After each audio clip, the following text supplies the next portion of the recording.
So how's it going, everybody? This is Christian from Tiny House Expedition. We are here at the DC, Virginia Tiny House Festival in Manassas, Virginia.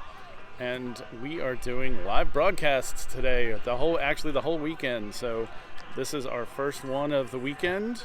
It's a little prequel to some of the stuff that's going to be happening here. And here comes my other half. What's happening, everybody? There's Alexis. Welcome to the DC, Virginia Tiny House Festival. We are in Manassas, Virginia, and this is the free day. Today is free all day long, with the exception between 4 to 8 o'clock. If you really just can't wait, then you have to pay $10. But if you come 5 to 8, it's free for everybody. Yeah, 5 to 8. It's actually family day before that, believe it or not. So actually, the little kids, I think, have all about left at this point. Yeah. But this morning we had this awesome day full of charm because lots of little people who are perfect for tiny houses were roaming about. Yeah, totally right. Well, let's walk over to the Tiny Firehouse, which is a beautiful custom tiny house that looks just like a firehouse. A firehouse, yeah. So I'm going to turn this guy around and we're going to walk around a little bit. Boop. Let me get in front of me. So the awesome thing about the Tiny Firehouse, besides being really fun and cute, is that it was created as a dedication to all our first responders. This was a big thank you for them. And this was the founders of United Tiny House Association's first tiny house on wheels build. John and Finn Kernahan founded the United Tiny House Association, which is putting on this event and puts on 4 events every year. The cool thing about John and Finn is not only do they found this incredible association that's giving back to the communities everywhere they have their festivals, they're also tiny dwellers themselves. They have a tiny house on skids called Beloved Cabin in Georgia. They have this tiny house on wheels, the Tiny Firehouse. They now have a gypsy wagon and are converting a school bus. They have a lot of things going on. I forgot one. They have a yurt too. It's behind me. Yeah, so they are just connoisseurs of all modalities of tiny living, and that's what they bring to their festivals. It's a place to experience tiny living of all kinds and all the people who are attracted to tiny living, because we all know there's not just one kind of tiny home person. They come in all sizes and backgrounds. And we are going to introduce you to John and Finn themselves so they can tell you about the vision behind tiny houses across America. This was their brainchild that they came up with last year as a way to celebrate our nationwide movement. And I'm going to ask them to join us now.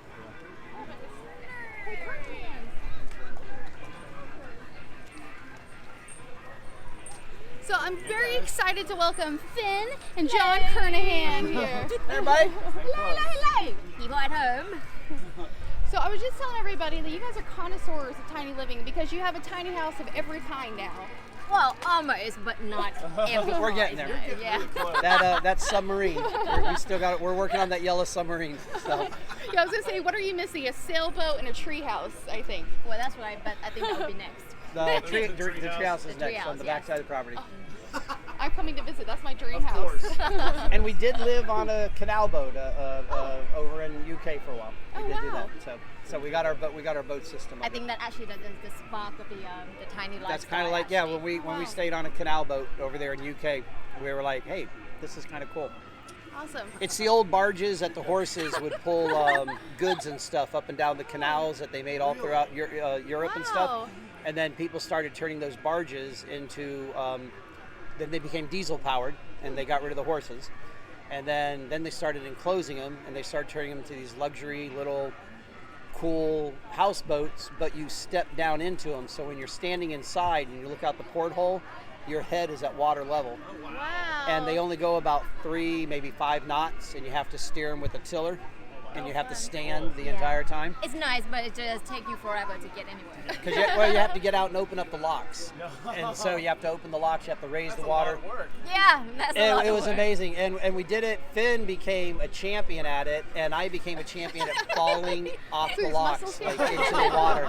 It was I was always like, be careful, and I was the only one who was slipping off the algae locks into the did. water. Oh my gosh. It was just the funniest thing. But it was a blast. Let's go. Let's talk about today. Well, yeah, let's talk about today. I think that explains why they're the perfect people to host this event and the last 7 events that they've done. If you want to learn more about them, you got to go to unitedtinyhouse.com. But John and Finn, tell us, what was the original idea behind tiny houses across America? When did that come to you? It's silly. I was watching YouTube. I watch a lot of old classic rock on YouTube, and I was watching Freddie Mercury and Queen doing their Radio Gaga at Live Aid.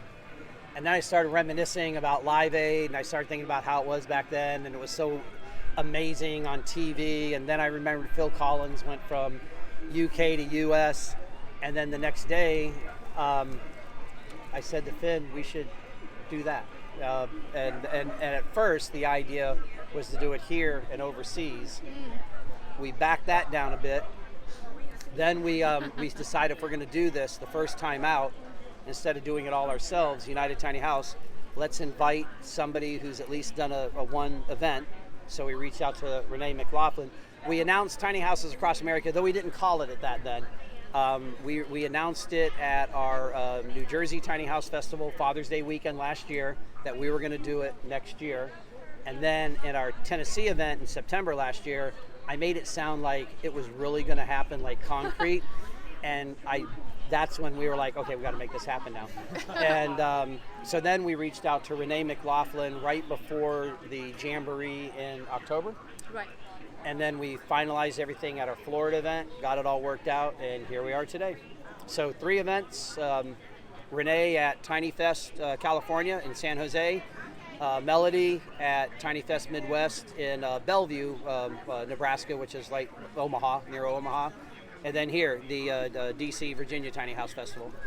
And then you all, at our Georgia Tiny House Festival, started adding to your repertoire of knowledge and skills by figuring out this whole, how do we do it live on Facebook and YouTube at the same time? Yeah.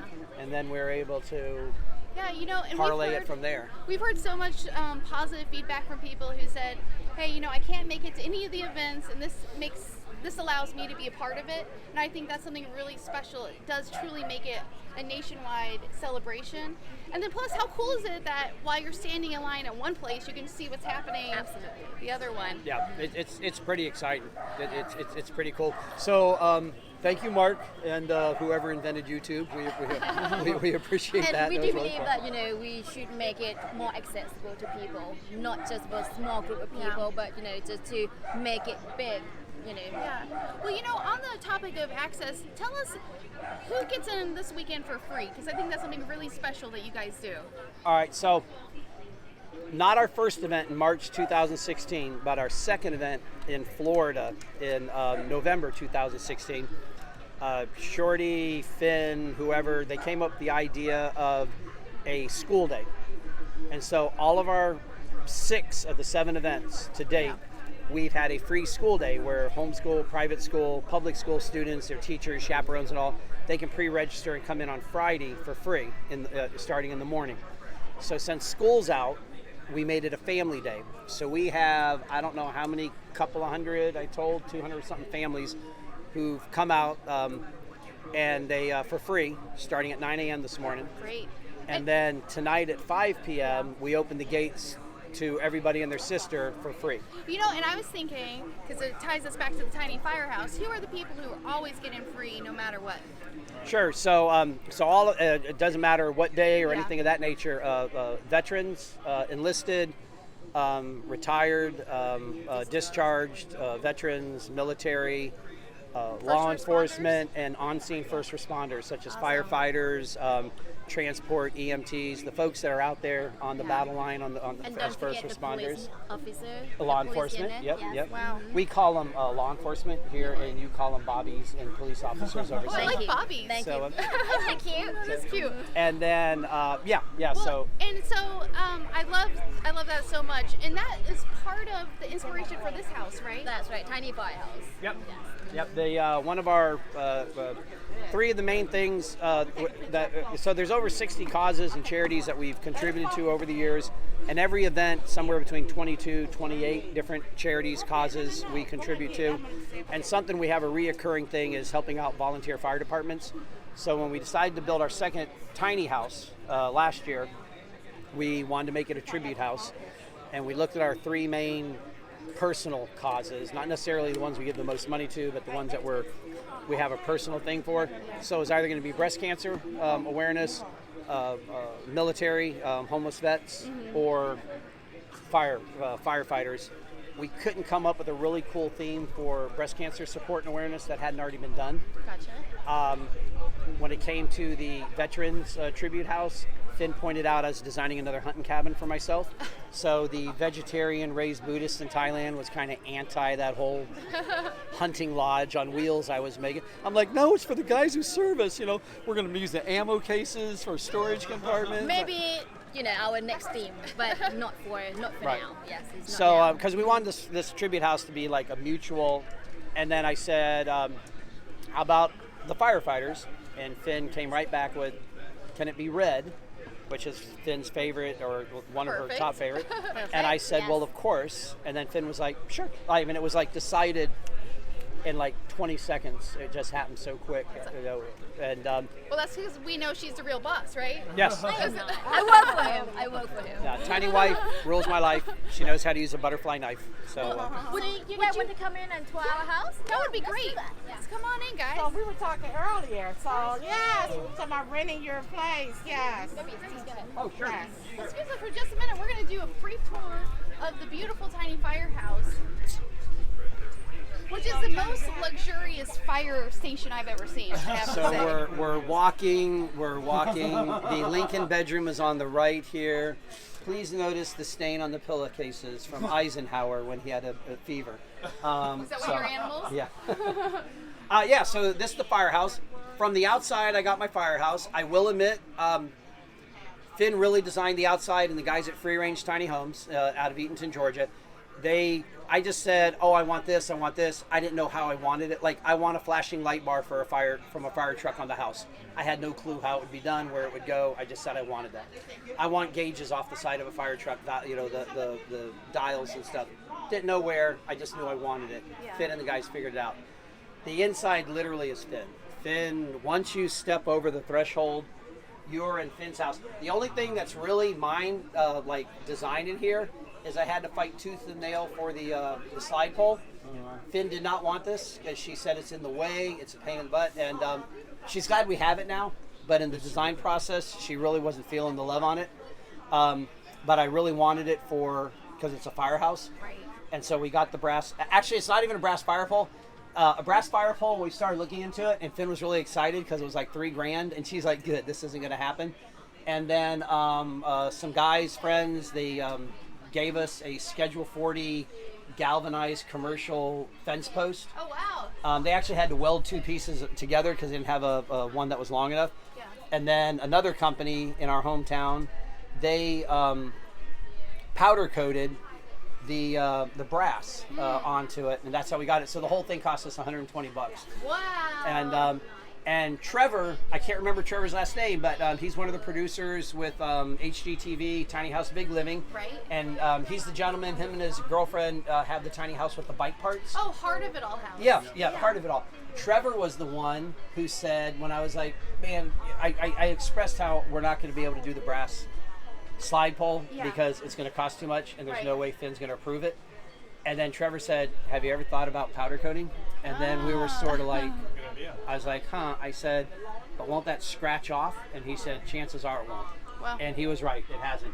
So Trevor remember, this is another Jackie Treehorn production. That's a private joke to Trevor when we did our Tiny House Big Living, and he was our field producer. We kept trying to make each other laugh when we were filming. No, And so, something that's remarkable about this space is there's hardly any walls, I feel like, because Yeah, it's all mostly window. Yeah. that was the joke, ongoing concern, if you will, during the construction process. Andrew Ringer with Jason Green with Free Range Tiny Homes. He's like me, like, yeah, we'll do it. Yeah, we'll figure it out. And then Andrew Ringer, the construction, engineering kind of guy, his attitude was like, he kept saying to Finn, you got to leave us some structure to hold this whole house together going down the road. Yeah. Because Finn wanted this on both sides. Wow. She didn't want storage. She wanted windows. She wanted this thing to be like a moving glass house. Because our other tiny house that we live in full time, our 300 square foot, is it's a foundation based tiny, and it's got lots of glass. And Finn just wanted even more glass. Right. And so it just, but she finally conceded and accepted.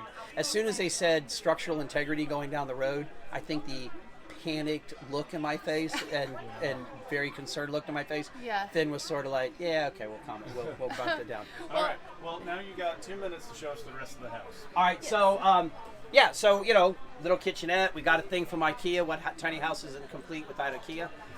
We just chopped it all to pieces to make it fit and to make this slide out. Stove top, got a little fridge. We have a chemical sink. We don't have faucets on it.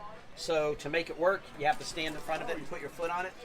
And if you walk away, you're not going to waste water. She turns off. So turn her on, turn her off. Hot water, and then if you want warm water, you got to just cherry pick how, you kind of get in the zone here for it. That's great. So another Finn idea. It was just something because we didn't want, another way of not wasting water. Finn got this idea. I keep saying Finn because it is. Finn got these ideas. Yeah. We saw at a fire department, the guys who are off duty, the guys who are on duty, their boots and helmets and everything are in a little pile where they can jump into them, get dressed, and jump on the fire truck. The men and women who are off duty, they had these raw pine cabinets where this cubby hole was here, their helmet and gloves was here, and then underneath, their boots were down here, and their coveralls and everything was here. And the bras. And their, yes. And so Finn kind of took that idea and just tweaked it up a bit. This is our storage. Great. We're real big on open cabinet storage. We feel it gives you more space. And I'm not a big person for sliding this and not being able to get here while I'm in here. I'm definitely not into this, and things. So. And what's that back there? And then. In the back of the house. This is the shower area.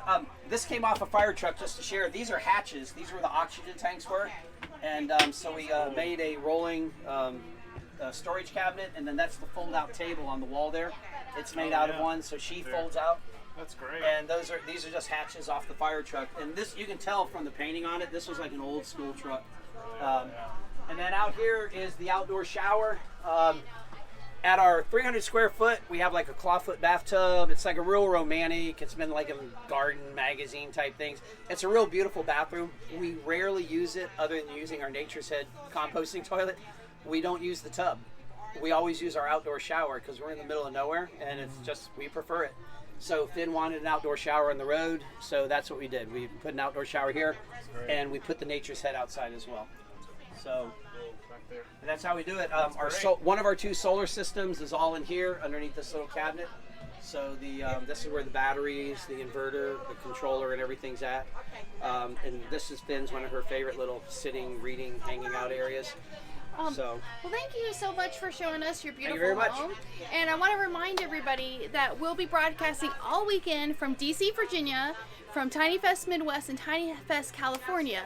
Like Tiny Houses Across America on Facebook and subscribe to the United Tiny House Association on YouTube. I'll be sure to add the links below. Thank you guys for joining us, and we'll see you a little later.